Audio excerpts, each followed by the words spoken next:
Before we get into all the movement and environmental stuff I did, I wanted to show you guys this little guy I made a few weeks ago.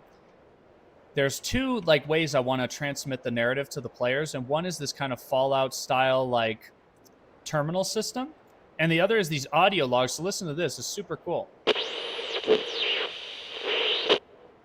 I'm over here stroking my dick. Oh my god! Okay, that's the wrong. But before we go into the actual editor and I show you what I did, I want to do a quick little crash course on how to bring a game scene to life and just go through that with you. So here I've created a little PowerPoint presentation for you to explain exactly what I'm going to be talking about in today's video, because I want this to be more of educational, kind of a lecture style video. We're going to have lots of examples. We're going to get into the editor. Don't worry about all that. But basically, what we're learning about today is bringing a scene to life. So this isn't exactly level design in the traditional sense. It's more of, I would say, atmosphere design, right? Vibe design. So these are the techniques and methods that game designers use to make a scene feel like it's a real place. I have developed my own curriculum to explain this to you, and in my mind, I think of movement in a scene as three different categories. So we've got mechanical movement, which is usually devices and machinery. Think about spinning fan blades and stuff. Then there's organic movement, which is usually plants or animals. And then elemental movement, which is the most common one you'll see in games, usually fire, water, those kinds of things, wind, like smoke. That's all elemental movement. So I broke it into these three categories to help you understand what we're going to be talking about today. Starting off with mechanical movement, any mechanical device that moves in the scene. Spinning fans are a classic. You can put them in any wall.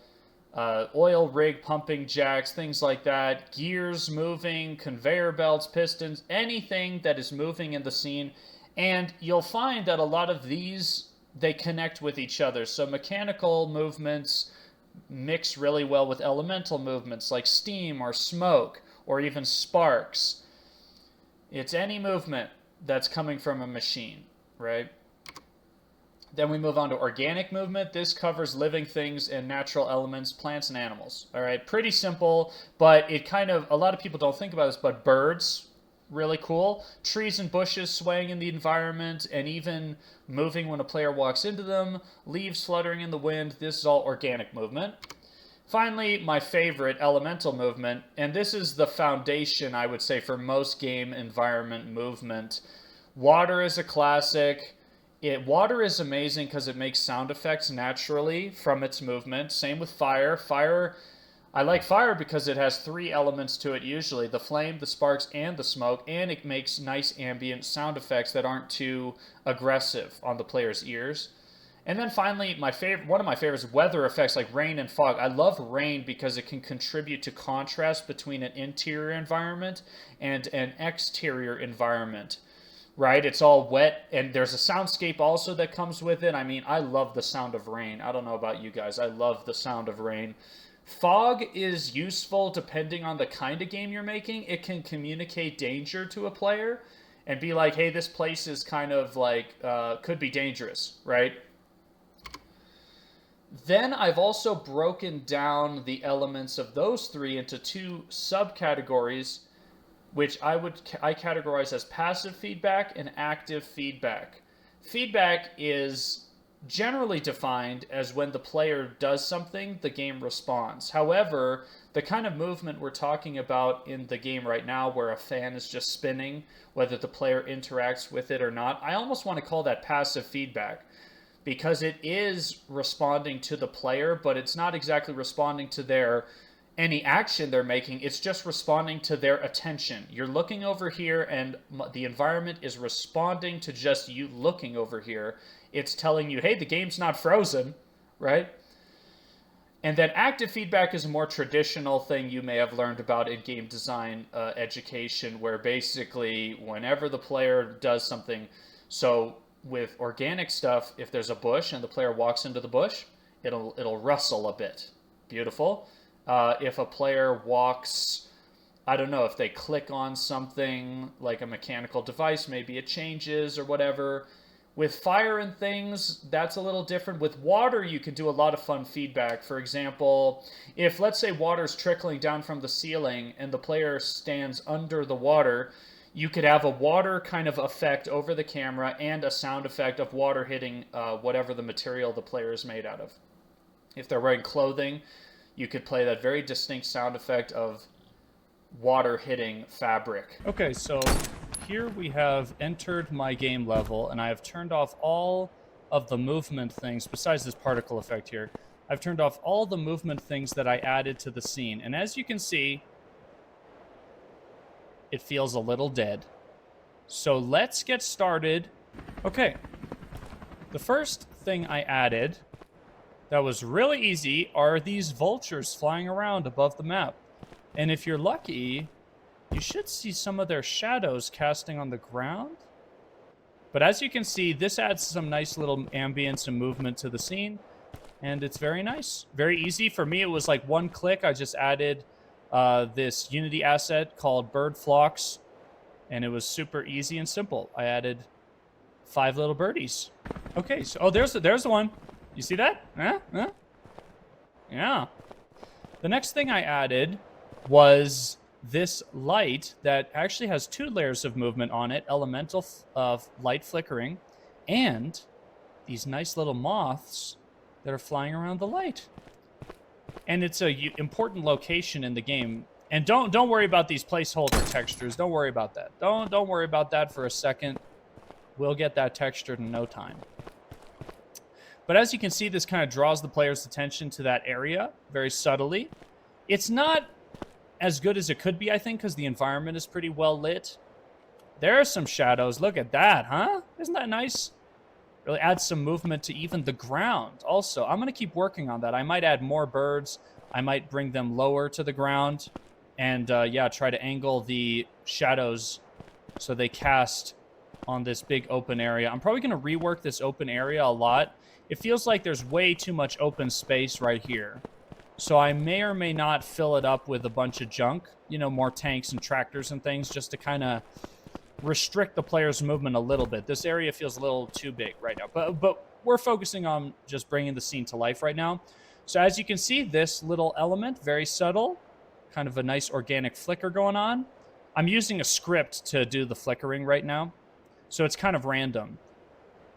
It's not just like constantly flickering. I don't want the player to get like fatigue from seeing it all the time, but it's just very faintly flickering. So there's a lot of movement in that little area, just drawing the player's attention. Hey, come over here. And also there's like light coming from the inside of this building, so there's contrast between the dark exterior of the building and the well-lit interior. I like how I did the lighting for this scene quite a bit. Moving on, the next thing I added was some organic movement. Now, this is not final. They look a little weird. However, I made it so these palm leaves move a little bit. I know it looks a little strange. I'm still tuning it. They move with code. Yeah, it looks a little weird. However, I think it adds to the ambience very subtly, as you can see. Very subtly. I think we're definitely getting somewhere. It's definitely moving in the right direction, having organic trees and maybe some bushes or desert plants moving around. Okay, next up is what I'm most excited to show you guys, which is actually... Oh, I have to turn on the cheats to give myself some free money. Rats! And it gets better. So they wander around this little house, right? Watch this.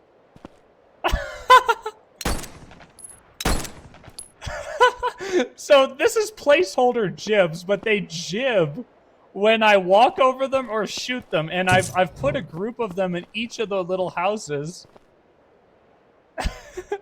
And so obviously this falls into organic movement, just bringing the map to life. I was inspired a lot by CSGO, and a lot of the classic CSGO maps, there's chickens running around. You can shoot the chickens. So I added some little rats, and yeah.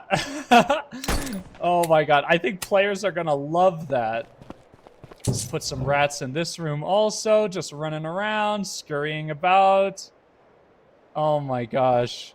So these little guys are going to add a lot to the environment and just player feedback. So this falls into active feedback, right? Everything else is passive feedback. It's just happening whether I'm interacting with it or not. But the rats add a lot to the scene. So this is all very exciting. And oh my gosh, so cool. The next thing I added, and this is the thing I think needs the most work, is these little cockroaches. Right now, they just kind of spawn out of nowhere, so it looks a little weird.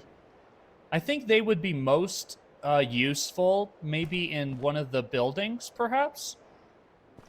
But yeah, this is another example of organic movement that's really easy. It was just drag and drop into the scene, and I think it adds a lot. But I don't think I'm using it to its full potential, where it could communicate, obviously, its horror elements. It could be used on this guy, which would definitely be super creepy.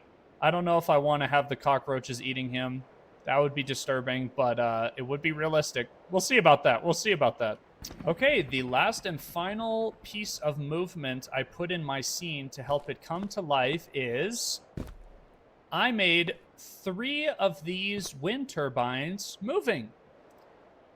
And I think that adds a lot to the atmosphere. Definitely to the scale of the map. It helps the player feel like they're just a small part of this bigger world. And I like that a lot. I'm still fine-tuning the details, but now you can see the full... Like, this is like a great screenshot right here. Look at that. It got movement just in my character, has the idle animation. Little sparklies with the interactable, which honestly might not make it to the final game. I don't know about the sparklies. Let me know in the comments if you like the sparklies. They got the little flies, the flickering light, the palm trees, and now the spinning. And thank you to a commenter on one of my previous devlogs who actually said, hey, maybe the wind turbine should spin a little bit in the background. And I was like, that's so smart. So that's what we did. And so this concludes all the things I did yesterday for the game, just bringing the scene to life, making it feel like more of a vibrant space, more engaging space.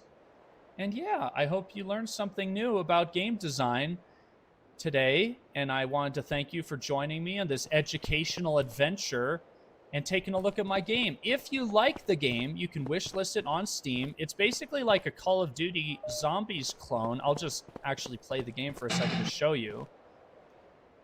So these little robot guys attack you, and you have to kill them. Oh my god.